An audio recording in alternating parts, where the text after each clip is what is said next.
고린도전서 11장 17절에서 22절 말씀 같이 읽습니다. 내가 명하는 이 일에 너희를 칭찬하지 아니하나니 이는 너희의 모임이 유익이 못되고 도리어 해로움이라. 먼저 너희가 교회에 모일 때에 너희 중에 분쟁이 있다함을 듣고 어느 정도 믿거니와 너희 중에 파당이 있어야 너희 중에 옳다 인정함을 받은 자들이 나타나게 되리라. 그런즉 너희가 함께 모여서 주의 만찬을 먹을 수 없으니 이는 먹을 때에 각각 자기의 만찬을 먼저 갖다 먹으므로 어떤 사람은 시장하고 어떤 사람은 취함이라. 너희가 먹고 마실 집이 없느냐? 너희가 하나님의 교회를 업신여기고 빈궁한 자들을 부끄럽게 하느냐? 내가 너희에게 무슨 말을 하랴? 너희를 칭찬하랴? 이것으로 칭찬하지 않노라. 아멘. 고린도전서 70번째 시간입니다. 파당의 영향력입니다. 우리는 흔히 작은 일들, 소위 말하는 작은 일들로 말미암아서 기분이 상한 사람들을 위로한답시고 이렇게 이야기를 합니다. 별것 아닌 것 가지고 왜 그래? 그렇죠? 그러나 이런 표현은요, 가능하면, 아니 절대로 하지 않는 것이 좋습니다. 왜냐하면 이미 기분이 상해 있는 사람들에게 별것 아닌 것 가지고 이렇게 말을 하면 그 별것 아닌 것 가지고 기분이 상해버린 사람은 아주 쫌스러운 사람이 되는 거예요. 쪼잔한 사람이 되는 거예요. 에이, 그 별거 아닌 거 가지고 왜 그래? 그러면 별것 아닌 것 가지고 화내는 내가 뭐가 된 거예요? 쪼잔한 사람이 되는 거죠. 그건 위로가 아닙니다. 예를 들어서 우리 교회에서 우리가 이제 절기나 명절이 되면 이렇게 떡을 나눠주잖아요. 그죠? 그래서 교회에서 떡을 나눠주는데 다른 사람은 다 2개씩 주는데 나만 1개를 받았다고 치자고요. 그거는 사실은 단순히 떡 하나를 덜 받았다는 것이 아니라 사실은 내가 차별을 받았다로 느낍니다. 또한 인간들은요, 생존 욕구가 기본적으로 깔려있기 때문에 생존과 관련된 음식에 관해서는 엄청나게 예민하게 반응합니다. 이런 이유로 기분이 상해 있는데, 그죠? 다 2개 받았는데 난 하나 받았으니까 기분이 상해 있어. 근데 누군가가 와서 위로한답시고, 에이, 별거 아닌 거 가지고 왜 그렇게 그래? 자주 하잖아요. 아무 생각 없이. 그러면 그건 위로가 아니라 책망으로 바뀝니다. 그 순간. 너 왜 그래, 인간이? 너 인간이 왜 그래? 왜 이렇게 쫌스러워? 이렇게 바뀐다니까요. 그런 말들은. 사실 여러분들이 잘 기억을 하셔야 되는 건 기분이 상하는 순간부터요, 별것 아닌 일은 없습니다. 정말요. 내가 기분이 상했다. 그러면 별것 아닌 일은 그 순간부터 없어요. 날 기분 나쁘게 한 일은 무조건 크고 특별한 일입니다. 그래서 사소한 말 한마디든 뭐 표정 하나든 콩 한쪽이든 뭐든지 간에 내가 기분이 상했다. 그러면 그건 별것 아닌 게 아니에요. 또 제가 사역하면서 의외로 음식 때문에 마음 상하는 사람들을 많이 봤습니다. 그리고 그 음식 때문에 굉장히 관계가 틀어지는 일들도 많이 봤습니다. 우리 교회뿐만 아니라 옛날 전도사 때부터 많이 봤어요. 앞서도 말씀드렸지만 인간들에게 있어서 음식은 생존과 관련된 것이죠. 그래서 음식을 갖고 사람을 차별하거나 또 음식을 갖고 사람을 좀 푸대접한다, 그런 느낌이 들면 사람이 그 단순한 상처가 아니라 서러움을 느낍니다. 거기서.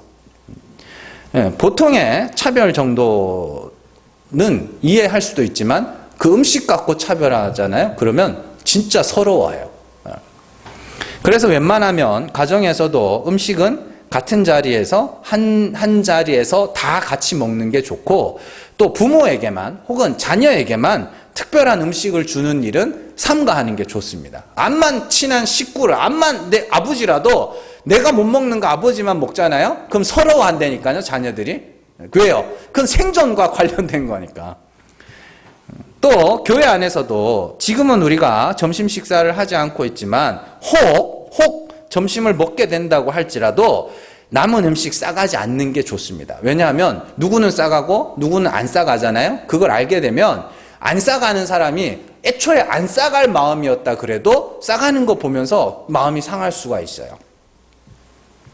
자, 제가 지금까지 설명을 드린 것처럼 음식으로 기분 상하는 게 별것 아닌 일이 아닙니다. 절대로 아닙니다. 예, 사탕 하나 그걸로 마음 상할 수 있어요. 그러면 그 사탕은 별거 아닌 게 아니에요. 자, 그러니까 내 기준으로 별것 아닌 일과 별것인 일을 구분하는 건 굉장히 어리석은 일이다. 그런 것들을 잘 기억을 하세요. 그리고 음식으로 마음 상하는 거는 절대 별것 아닌 일이 아닙니다. 오늘 말씀을 준비를 하다가 참 고린도 교회 성찬에 대한 이야기잖아요. 성찬에서 누구는 막 배불렀고 취해 있는데 누구는 배고프고 줄이고 있는 거, 야, 얼마나 서러웠을까, 사람들이. 그런 생각을 하면서 이런 말씀을 준비를 했었습니다. 오늘 말씀에서 사도 바울은 고린도 교회를 굉장히 엄하게 책망하는 것을 볼 수 있습니다. 바울이 책망하고자 하는 바는 고린도 교회 성도들의 성찬에 임하는 모습 때문이죠. 말씀의 내용을 먼저 살펴보면 바울이 고린도 교회 성도들의 모임이 유익이 못되고 도리어 해롭다라고 이야기를 합니다. 왜냐하면 그들이 모일 때에 분쟁이 있었기 때문이다. 그렇게 이야기를 하죠. 그렇다면 그들 중에 어떤 분쟁이 있었느냐? 성찬에 임할 때에 어떤 사람은 만찬을 먼저 갖다 먹고 배부르고 취해 있는 반면에 어떤 사람들은 배고프고 목마른 상태로 있었다. 이렇게 되어 있습니다. 그렇죠. 그러니까 누군가가 분쟁이 생긴 거예요. 그래서 어떤 파당은 먹고 배부르고 취해 있는데 어떤 부류의 사람들은 줄여서 못 먹고 있는 것이죠. 자, 여기서 우리가 본문을 해석하기 전에 올바로 문장을 바로 잡아야 되는 구절들이 있습니다. 첫 번째는요, 20절에 보시면 그런즉 너희가 함께 모여서 주의 만찬을 먹을 수 없으니 이렇게 돼 있죠. 그러니까 이걸 한글 의미대로 번역을 하면 어떻게 돼요? 너희 이제 성찬 못해, 이런 의미로 들릴 수가 있습니다. 그런데 이 원어로 조금 자연스럽게 해석을 하면 너희는 한 자리에서 주의 성찬을 먹지 않고 있다, 이런 뜻입니다. 뭔 말인지 아시겠죠? 네. 그러니까 한 자리에 모여서 성찬을 안 먹고 있다는 그런 말이에요. 그리고 두 번째로 19절이 중요한데요. 19절 보시면은 너희 중에 파당이 있어야 너희 중에 옳다 인정함을 받은 자들이 나타나게 되리라, 이렇게 되어 있죠. 이게 무슨 말인 것 같으세요? 네? 파당이 있어야 옳다 인정함을 받는 자들이 나타난다, 이렇게 되어 있는데요. 사실은 이게 뭐냐면 번역상으로는 큰 문제는 없습니다. 그래서 너희 중에 옳다 인정받는 자가 나타나려면 파당이 있어야 한다. 이게 이제 좀 정확하게 자연스럽게 해석을 한 거예요. 옳다 인정함을 받은 자가 나타나려면 파당이 있어야 된다, 이 말입니다. 그런데 문제는 이거를 어떻게, 바울이 왜 이 말을 하느냐. 바울이 지금 이 고린도 교회 성도들을 비꼬는 거예요. 뭔 말인지 아시겠죠? 그래서 예를 들면 이런 거죠. 시험지 쳤는데 20점짜리 시험지를 들고 온 거예요, 애가. 그 엄마가 보고, 아이고 우리 아들 장하다, 장해 아주 그냥 20점짜리를 들고 왔구나, 이러면 이제 그 장한 거예요? 장한 거죠, 뭐. 아무나 못 받는 점수인데 장한 거지. 그런 겁니다. 이거를 조금 제가 요 구절이 조금 이제 잘 설명을 해드릴게요. 에코 체인버 효과라는 게 있습니다. 에코 체인버 효과. 이게 뭐냐면 외부의 소리가 내부로 들려오지 않아요. 그리고 내부의 소리가 외부로 나가지도 않습니다. 그런 꽉 막혀 있는, 그죠? 소통이 안 되는 그런 장소 안에 여러 사람들이 모여 있는 거예요. 그리고 그 사람들은 뭐예요? 같은 말만 하는 거예요. 같은 소리만 하는 거예요. 이게 이제 정치 용어입니다. 정치하는 사람들이 거기에 잘 빠져요. 그래서 내 편의 이야기만 듣고 다른 편의 이야기는 아예 듣지 않는 거예요. 아예 듣지 않는 거예요. 그리고 내 이야기도 다른 사람들하고 뭐예요? 안 하기 시작하는 거예요. 무조건 그러면서 어떤 현상이 생기냐면 무조건 내 편이면 무조건 옳은 거야. 뭔 말인지 아시겠어요? 그 사람이 어떤 사람이건 상관없어요. 도둑놈이건 살인자건 뭐건 상관없어요. 내 편이면 무조건 오라 얘는. 뭔 말인지 아시겠죠? 그리고 내 편 아니면 전부 다 뭐예요? 악인 거죠. 틀린 거예요. 그러다 보니 이런 사람들은 모든 세상을요 선과 악의 대립구도로 이해를 하게 되는데, 이게 문제는 뭐냐면 나와 함께 나와 뜻이 같은 자들만 선이에요. 나머지는 전부 악이 돼버린 거예요. 이건 단순하게 선악의 논리로 세상을 결정하는 것보다 더 위험한 거고, 사람이 어리석게 만들어요. 생각을 하나만 하게 만들어요. 지금 바울이 말하는 게 그런 겁니다. 자, 이 바울파, 아볼로파, 게바파 그 이야기거든요. 이거 분쟁이. 바울파예요. 바울파. 그럼 얘가 무슨 짓을 해도 그 파당에 속해 있으면 자기들끼리는 뭐예요? 너는 오라. 자, 게바파, 베드로파예요. 베드로파인데 얘가 무슨 짓을 해도 베드로파면 얘는 뭐예요? 무조건 옳은 사람이에요. 지금 바울이 그 이야기를 하는 겁니다. 너희 중에 파당이 있어야 옳다 인정함을 받은 자들이 나타나게 되는구나. 뭔 말인지 아시겠어요?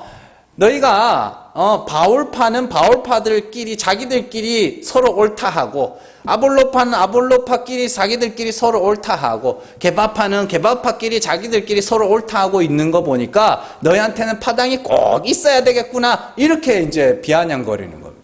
비꼬는 거예요. 뭐 이해되시죠? 어떤 상황인지. 그래서 좀 오늘날 교회에 빗대서 말하면 교회 안에 분쟁이 생겼어요. 제일 잘 생기는 게 이제 목사파, 장로파죠.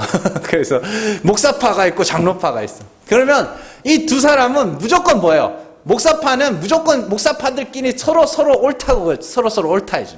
장로파는 장로파들끼리 자기들끼리 서로 옳다 해. 그리고 이제 이 둘이 뭐 하는 거예요? 둘이 치고받고 이제 막 서로 나쁜 놈이라고 막 그러는 거예요. 근데 여러분들 잘 기억하셔야 됩니다. 이게 우리가 이제 22절에 나오는 빈궁한 자에 대한 이야기거든요. 여러분들 교회 안에 목사파, 장로파가 갈리면 그 교회 성도들이 전부 목사파, 장로파 둘 중에 하나에 속해 있어요? 그거 기억하셔야 돼요. 목사파가 아니고 장로파가 아닌 사람들이 있습니다. 그게 제가 해석하기로는 오늘 말씀에 나오는 빈궁한 자들이에요. 왜냐하면 이 빈궁한 자라는 단어가요, 원래 빈궁한 자라는 뜻이 아닙니다. 그 메에콘타스라고 이렇게 뭐냐면 가지지 못한 자라는 뜻입니다. 가지지 못한 자. 그러니까 빈궁이란 뜻이 아니에요. 이 단어 자체가 뭔가를 가지지 못한 자들. 예? 뭔 말인지 아시겠죠? 가지지 못한 자들이 있어요. 그들이 성찬에 참여하지 못하는 거예요. 왜요? 자기들끼리 파당을 지어서 성찬을 하니까. 바울파는 바울파끼리 모여서 성찬을 하고, 게바파는 게바파끼리 모여서 성찬을 하고, 아볼로파는 아볼로파끼리 모여서 성찬을 하는데, 이 파 저 파에도 아무 파에도 가지지 못한 자들은 뭐예요? 참여할 수가 없는 거예요. 누군가가 분병하고 분잔을 해야 될 거 아닙니까? 근데 나눠져 있네? 그것도 하는 사람들이. 그러면 이 파에도 안 속하고 저 파에도 안 속한 사람들은 어떻게 돼요? 못하는 거예요. 제가 해석하기로는 그런 내용입니다. 왜냐하면 단순하게 잘 생각을 해보세요. 단순하게 돈 많은 사람들끼리 한 파를 만들고 또 돈 없는 사람들끼리 한 파를 만들었으면 돈 없는 사람들끼리 하면 돼요. 왜냐하면 성찬식을 뭐 먹어요? 떡과 포도주. 이게 뭐 만찬이라고 했지만 그 사람들에게 있어서 이건 식사가 그냥 한 끼 식사, 아주 보잘것없는 한 끼 식사일 뿐입니다. 무교병이잖아요, 심지어. 그냥 밀가루 반죽인데. 그러면 가난한 사람들끼리 하면 될 거 아닙니까? 포도주는 그러면 비쌌어요? 아닙니다. 음료수였어요, 그냥.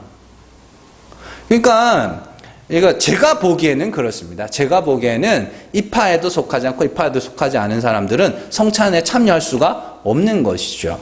그래서 뭐 뒤에 가면 기다려줘라 뭐 그런 이야기도 나오기도 합니다만은 그런 내용이에요. 그 파들 자기들끼리 분쟁이 생겨가지고 시간을 뭐 지 맘대로 할 거 아닙니까? 이렇게 개판 5분 전 된 거죠. 자, 사실 뭐 이 가지지 못한 자, 빈궁한 자를 어떻게 해석하는지는 생각보다 그렇게 중요한 건 아닙니다. 제가 개인적으로 해석하기에는 그렇게 해석이 된다라는 것이지, 이게 또 뭐 맞을 수도 있고 안 맞을 수도 있습니다. 그러나 그건 그렇게 중요한 게 아닙니다. 지난주에도 말씀드렸지만 나중에 천국 가면 바울한테 물어보세요. 이게 그 말인지 아닌지. 참. 중요한 것은 고린도 교회 안에 파당이 있었다는 것이고, 그 파당들끼리 생긴 분쟁으로 말미암아서 성찬이 한 자리에서 함께 이루어지지 않았다는 것이며, 그로 말미암아 성찬의 모임이 유익한 것이 되지 못하고 도리어 해로운 것이 되고 있었다. 그런 이야기입니다. 자, 그래서 오늘은 이 말씀을 통해서 성도들의 모임에 관한 두 가지 중요한 사실들을 우리가 살펴보려고 합니다. 첫 번째로요, 성도의 모임은 서로의 유익을 추구해야 됩니다. 자, 여기서 유익이라는 것은요, 나의 유익도 아니고 너의 유익도 아니고 우리 모두의 유익이어야 된다는 겁니다. 여러분들 한 가지 생각해야 되는 건, 인간은요, 누가 시키지 않아도 자기 유익을 먼저 챙기는 사람들입니다. 동의하시죠? 누가 챙기지 않아도 자기의 유익을 먼저 챙기는 사람들이에요. 그렇기 때문에 다른 이들의 유익도 생각하라고 이야기를 하는 것입니다. 그러니까 이거를 오해하면 어떻게 되냐면, 다른 사람의 유익을 구하라 그러면, 내가 손해를 봐서라도 다른 사람들의 유익을 구해야 돼요. 그거 아닙니다. 여러분들, 다른 사람을 유익하도록 하기 위해서 내가 괴로워야 한다면 그 사람에게 있어서 그 모임은 뭐예요? 고문이에요. 그런데 우리가 지금까지 살펴본 고린도 교회에 대한 바울의 권면에서 유익에 대한 구절들이 몇 개가 나옵니다. 먼저 고린도전서 6장 12절 말씀 같이 읽습니다. 모든 것이 내게 가하나 다 유익한 것이 아니요 모든 것이 내게 가하나 무엇에든지 얽매이지 아니하리라. 고린도전서 10장 23절에서 24절 같이 읽습니다. 모든 것이 가하나 모든 것이 유익한 것은 아니요 모든 것이 가하나 모든 것이 덕을 세우는 것은 아니니 누구든지 자기의 유익을 구하지 말고 남의 유익을 구하라. 고린도전서 10장 32절에서 33절 같이 읽습니다. 유대인에게나 헬라인에게나 하나님의 교회에나 거치는 자가 되지 말고 나와 같이 모든 일에 모든 사람을 기쁘게 하여 자신의 유익을 구하지 아니하고 많은 사람의 유익을 구하여 그들로 구원을 받게 하라. 아멘. 이상의 말씀들은 사도 바울이 고린도전서 안에서 말하는 유익에 대한 이야기들입니다.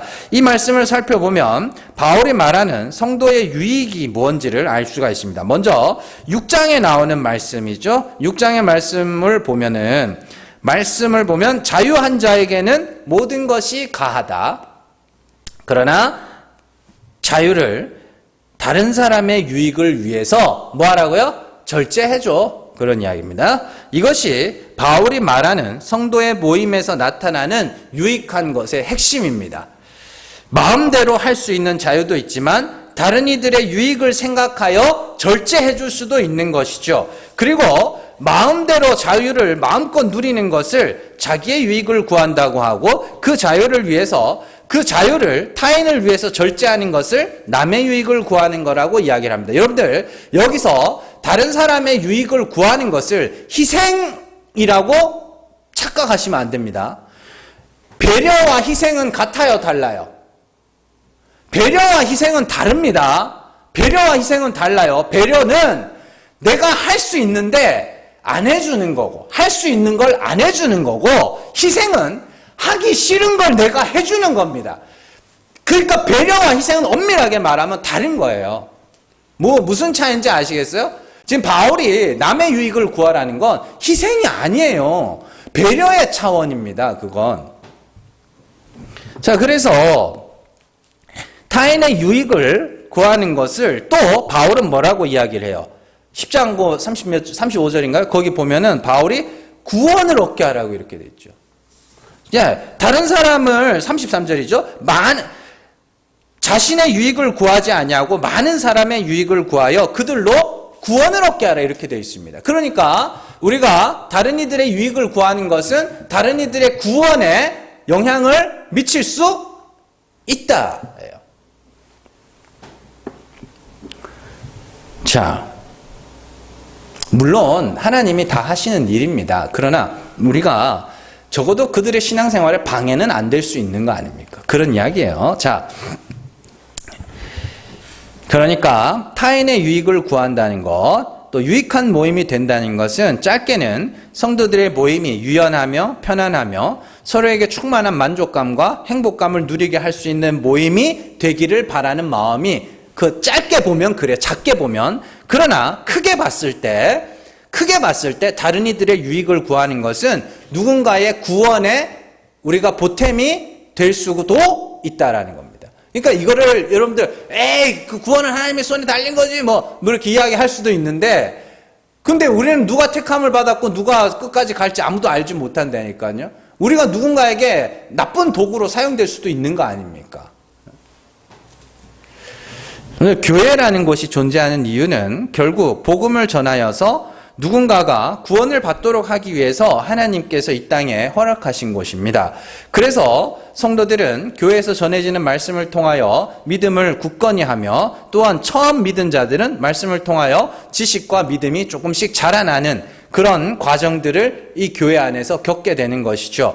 그런 곳에서 그 교회의 모임을 해악으로 만든다는 것은 교회가 하나님이 세우신 목적대로 구원의 도구로 사용되지 못하게 하는 겁니다. 여러분들, 그런 의미에서 성찬이라는 거, 성찬은 뭐예요? 성찬은 우리가 다음 주에 배우겠지만 주님의 살을 상징하는 떡과 주님의 피를 상징하는 포도주를 먹고 마심으로 주님의 죽으심을 기억하는 것이며 주님의 다시 오실 때까지 복음을 전하기로 작정하는 그런 시간입니다. 굉장히 복음을 몸소 체험하는 시간이라고 보시면 됩니다. 그렇게 중요한 모임이 유익한 것이 되지 못하고 도리어 해악이 됐다고. 왜요? 주신 목적이 있을 거 아닙니까? 근데 목적대로 안 쓰고 있는 거예요. 그래서 성도의 모임은 유익한 모임이 되도록 서로 배려해야 됩니다. 희생이 아닙니다. 배려해야 됩니다.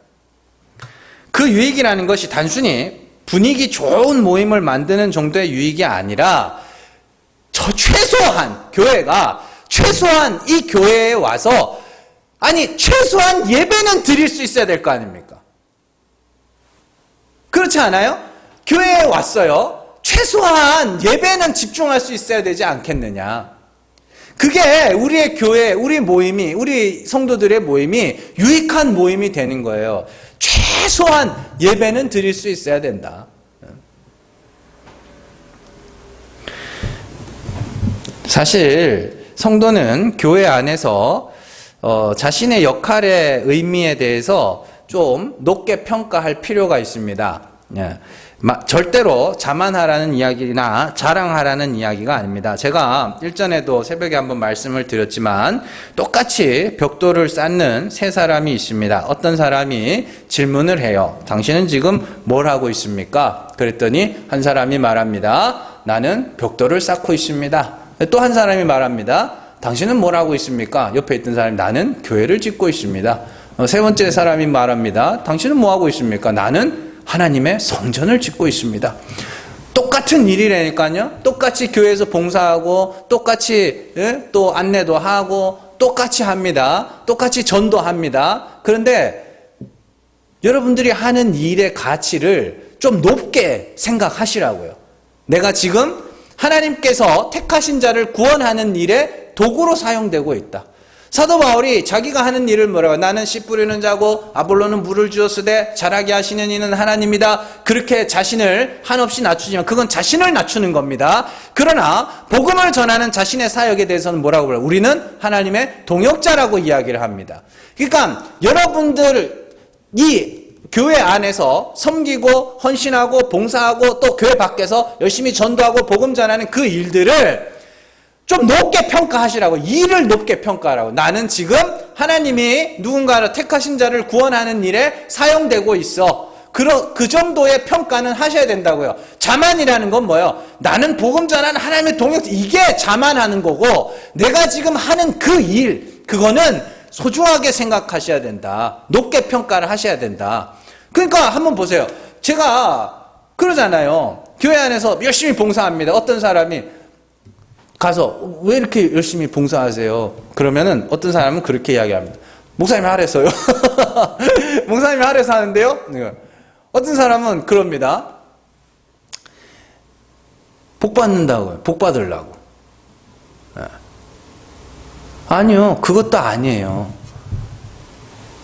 하나님이 택하신 자를 구원하시는 일에 내가 사용되고 있는, 누군가가 구원 얻는 일에 내가 방해가 되지 않도록 하기 위해서, 누군가가 이 자리에 나와서 예배를 드리는 일에 내가 조금이라도 도움이 되기 위해서, 그 정도로 우리가 하는 일은 그 정도로 높게 평가를 해야 돼요.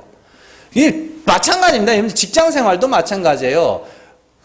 제일 불쌍한 사람이 어떤 사람인지 아세요? 직장 왜 다니잖아요. 아유, 먹고 살라고요. 이게 제일 불쌍한 거예요. 그건 자기의 생명을 누구한테 맡기고 있다는 겁니까? 나 아닌 다른 사람에게 맡겨버렸다는 소리입니다.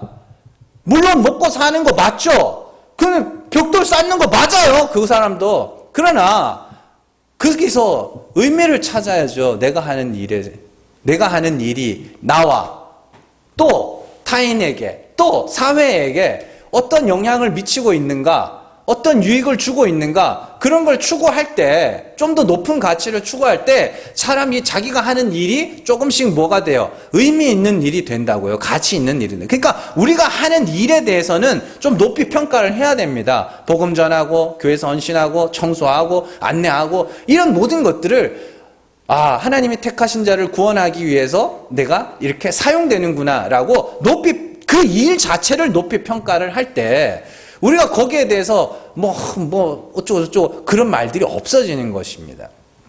그리고 우리의 모임이 유익한 모임이 되는 것이죠. 자, 두 번째로 우리가 생각할 것은 성도의 모임은 절대로 파당이 있어서는 안 된다는 것입니다. 바울이 말하는 파당이라는 것은 고린도전서 앞부분에 한번 나온 적이 있습니다. 고린도전서 1장 10절에서 12절 말씀 같이 읽습니다. 형제들아, 내가 우리 주 예수 그리스도의 이름으로 너희를 권하노니 모두가 같은 말을 하고 너희 가운데 분쟁이 없이 같은 마음과 같은 뜻으로 온전히 합하라. 내 형제들아, 글로에의 집 편으로 너희에 대한 말이 내게 들리니 곧 너희 가운데 분쟁이 있다는 것이라. 내가 이것을 말하거니와 너희가 각각 이르되 나는 바울에게, 나는 아볼로에게, 나는 게바에게, 나는 그리스도에게 속한 자라 한다는 것이니. 아멘. 오늘 말씀에 나오는 파당과 분쟁은 이거예요. 무슨 파당, 부자들끼리 가난한 자들끼리, 이거는 성향입니다. 성향. 사실은 우리가 예전에도 한번 경험해 봤지만 잘 사는 사람들 오잖아요. 그럼 잘 사는 사람들끼리 자기들끼리만 논다고 막 그러는데, 가난한 사람 그거 붙여놓으면 놀지도 못해요. 그래서 이렇게 보면 자기들끼리 모여서 막 이야기를 하는데 다른 사람들이 끼지도 못해. 낄 생각도 안 해. 그러니까 그거는 생활 환경의 차이고 성향의 차이입니다. 그런데 바울이 말하는 파당과 분쟁은 이거예요. 이게 진짜 무서운 겁니다. 여러분들, 파당을 나누는 것과 성도들 간의 그 성향 차이에 대한, 환경의 차이에 대한 건 여러분들 분별할 수 있어야 됩니다. 같은 직업을 가진 사람들, 같은 관심사를 가진 사람들, 비슷한 연령대의 사람들, 또 비슷한 성향을 가진 사람들끼리 이렇게 교회 안에서 자연스럽게 묶이는 그런 게 있어요. 그런 거는 파당이 아닙니다. 물론 그것도 강해지면 하나의 파당이 될 수 있습니다만은 그건 어때요? 아무렇지도 않지. 그래서 성도들의 모임은 굉장히 유연해야 됩니다. 유연하다는 게 어렵게 생각하지 마세요. 저기 나이 많은 권사님이 주일학교 예배 참석해도 되고, 주일학생이 어른 예배에 참석해도 되고, 이게 모임이 유연해지는 겁니다. 권사님들끼리 모여서 이야기한다고 권사님들끼리만 모여서 집사님은 오지 마, 이것도 아니고, 집사님들이 모여 있다고 권사님 오지 마세요, 이것도 아니고, 그냥 모이면 얼마든지 갈 수 있는 그런 그런 게 유연한 관계입니다. 그런 모임들은 그렇게 유연하게 하면 되고, 또 가능하면 모든 사람들이 모이는 시간에는 따로 모이지 않는 것이 더 유익한 거죠, 그것이. 그러나 바울이 말하는 진짜 파당은 바울파, 게바파, 아볼로파 이런 식으로 나누는 파당이었습니다. 이게 왜 무서운 거냐? 얘네들이 왜 이렇게 파당을 나눠요? 왜? 무엇 때문에? 에? 고린도전서 1장 13절 같이 읽습니다. 그리스도께서 어찌 나뉘었느냐? 바울이 너희를 위하여 십자가에 못 박혔으며 바울의 이름으로 너희가 세례를 받았느냐? 17절 그리스도께서 나를 보내심은 세례를 베풀게 하려 하심이 아니요 오직 복음을 전하게 하려 하심이로되 말의 지혜로 하지 아니함은 그리스도의 십자가가 헛되지 않게 하려 함이라. 아멘. 파당이 나누어진 거에 대해서 바울이 뭐라 그러냐면 그리스도께서 어찌 나뉘었느냐. 이게 뭔 말인 것 같으세요? 자, 여기서 우리가 지난 시간까지 배웠던 머리의 이야기가 연결이 되는 겁니다. 자, 교회는 뭐라 그래요? 교회는 그리스도의 지체, 머리이신 그리스도의 지체라고 이야기를 하죠. 그리고 그 지체 안에는 누구도 속해 있어요. 사도들도 속해 있습니다. 그래서 여자의 머리는 남자의 머리는 그리스도. 그리고 거기서 멈춰요? 아니죠. 그리스도의 머리는 하나님. 거기까지 올라가야 되는 것이죠. 그런데 분리가 됐다라는 건 성도가 자신의 머리가 남자에게서 그리스도에게서 하나님에게로 이렇게 가야 되는데 그게 아니라 누구에게서 멈춰 있는 거예요? 사도에게서 멈춰 있는 겁니다. 그걸 분리가 됐다 이렇게 이야기해요. 자, 머리는 하나인데 그리스도라는 머리는 하나인데 그리고 거기는 다 지체로 서로 연결이 돼 있는데 어떻게 해요? 이것들이 내 머리는 바울이요, 내 머리는 아볼로요, 내 머리는 베드로요 이러고 있는 거예요. 그걸 뭐라 그래요? 그리스도가 어찌하여 나뉘었느냐? 너희는 예수를 믿는 거냐? 바울을 믿는 거냐? 이 말입니다. 너희는 예수를 믿는 거냐? 목사를 믿는 거냐? 여러분들은 예수를 믿는 거예요? 하나님을 믿는 거예요? 아니면 목사를 믿는 거예요? 하나님을 믿으셔야죠. 하나님 죽은 자를 살리시는 이심을 믿으셔야 되고 그리스도께서 나타내신 그 하나님을 믿으셔야 되는 것이고 목사를 믿는 게 아닙니다. 그래서 목사에게 실망하는 건 당연한 겁니다. 제가 늘 말씀드리지만 목사가 여러분들을 실망시키겠다는 게 아니라 실망하는 건 당연한 거 어쩔 수 없어요. 제가 아무리 노력을 해도 또 조심을 해도 실망하는 건 당연한 거고 여러분들 왜요? 사람은 믿을 게 못 되니까. 다만 이 사람이 전하는 그 그리스도, 이 사람이 전하는 그 하나님이 진짜 하나님이 확인됐을 때 여러분들 그 하나님을 믿는 겁니다. 그런데 고린도 교회가 뭐 한 거예요? 그리스도의 지체들이 그리스도를 머리로 삼지 아니하고 뭐요? 사도들을 머리로 삼는 거예요. 그러니까 사도 바울이 뭐라 그러냐면 그리스도께서 어찌하여 나뉘셨느냐? 너네 예수 믿는 거 맞아? 사도 믿는 거 아니야? 목사 믿는 거 아니야? 이렇게 가는 겁니다.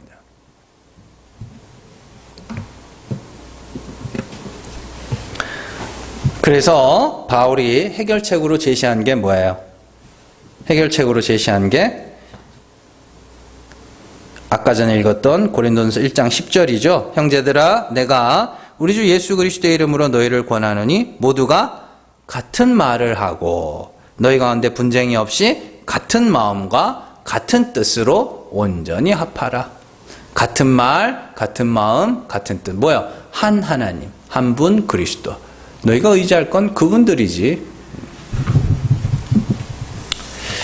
자, 그렇다면 바울이 왜 이 파당을 위험하다고 이야기를 하느냐? 바울파, 게바파, 아볼로파 나누는 게 왜 위험해요? 왜?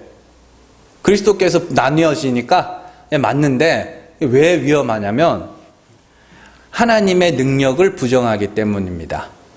고린도전서 1장 17절에 바울이 복음을 전할 때 말의 지혜로 하지 않은 것에 대해서 뒤에 가면 하나님이 전도에 미련한 것으로 구원하시기를 기뻐하셨다. 왜냐하면 십자가의 도는 멸망받을 자들에게는 미련한 것으로 들리고 구원받은 우리에게는 하나님의 능력과 하나님의 지혜로 들리기 때문이다 라고 우리가 늘 살펴봤죠. 그러면 한번 보세요. 믿음이라는 것이 사람이 사람에게 잘 가르쳐서 얻게 할 수 있는 거예요? 없다고요. 뭔 말인지 아시겠어요? 그래서 바울이 2장에서 그렇게 이야기를 하는 겁니다. 내가 너희 가운데 있을 때 몹시 떨었다. 왜요? 내가 너희를 믿게 했다고 할까봐, 내가 설득력 있는 지혜의 말로 너희를 믿게 했다고 할까봐 내가 몹시 두려워하며 떨었다. 그 말을 왜 하겠냐고요. 바울이 나를 믿게 했어. 아볼로가 나를 믿게 했어. 김광민 목사가 나를 믿게 했어. 뭐 누가 나를 믿게 했어. 그런 말 하지 말라고. 믿게 하신 분은 누구야? 하나님이라니까요. 하나님이 귀를 열어주시고 눈을 열어주셔서 진리의 말을 듣게 하신 거죠. 제가 옛날에 신학교 다니면서 얼마나 많은 목사님들의 설교 매일같이 들었습니다. 매일같이 들었는데도 하나도 귀에 안 들어왔어요. 그 중에 이 진리를 말한 사람이 정말 단 하나도 없었을까요? 있었을 수 있습니다. 그러나 뭐야? 귀가 열리기 전에 들리지 않는다니까요. 복음이라는 건 예수의 십자가 우리 죄를 다 사하셨다. 줄줄줄줄 외우고 다녔어도 그 복음이 정확하게 나와 무슨 관계가 있는지 그걸 아는 사람이, 그걸 깨달은 사람이 없는 겁니다. 그래서 복음이라는 걸 던져줘 봐야 어떤 사람은 그걸 지식으로밖에 못 듣는 거예요. 진리라는 게 얼마나 소중하고 얼마나 귀한지를 깨달은 사람만 아는 겁니다. 그걸. 그런데 하나님이 능력으로 역사하셔서 성령의 나타나심이 우리들 가운데 나타나서 비로소 이 진리의 복음이 여러분들 마음 가운데 뭐 요즘 표현을 하면 울림을 줬는데, 그러면 누가 믿게 한 거야 결국에? 하나님이 믿게 하신 거 아닙니까? 그런데 바울이 나를 믿게 했다. 아볼로가 나를 믿게 했다. 그럼 어떻게 되는 거예요 그게? 하나님의 능력을 부정하는 게 되는 겁니다. 그래서 바울이 이 파당을 굉장히 위험한 것으로 설명을 하는 겁니다. 분쟁하지 말아라. 단순하게 교회 분위기가 안 좋고 막 성도들 모임이 막 깨져서 단순히 그 이유가 아닙니다. 그렇게 되면 너희가 하나님의 은혜를 인정하지 않는 것이 되는 거기 때문에. 자, 그래서 목회자를 필요 이상으로 높이지 말라고 하는 것이고, 또 그렇다고 해서 목회자가 들려주지 않으면 듣고 믿을 수가 없기 때문에 그렇다고 무시하지도 말라고 하는 것이고, 제가 자주 말씀드리지만 목회자든 성도든 그 기능적 측면으로 보라고 말씀을 드리는 겁니다. 자, 여러분들 잘 기억하시고요. 우리의 모임이 좀 유익한 모임이 됐으면 좋겠습니다. 아까 전에도 우리가 같이 기도했지만 진짜 소원입니다. 소원, 마음의 소원이고 지금부터 또 하나의 기도 제목이 생긴 거죠. 하나님, 정말로 우리 성도들의 모임이 정말로 행복한 모임이 되게 해주세요. 누군가가 당신에게 있어서 지금 제일 가고 싶은 곳이 어디냐고 물으면, 우리 교회, 우리 성도들과 함께 예배하는 곳이라고. 그런 꿈 같은 이야기지만 하나님이 역사하시면 되겠죠.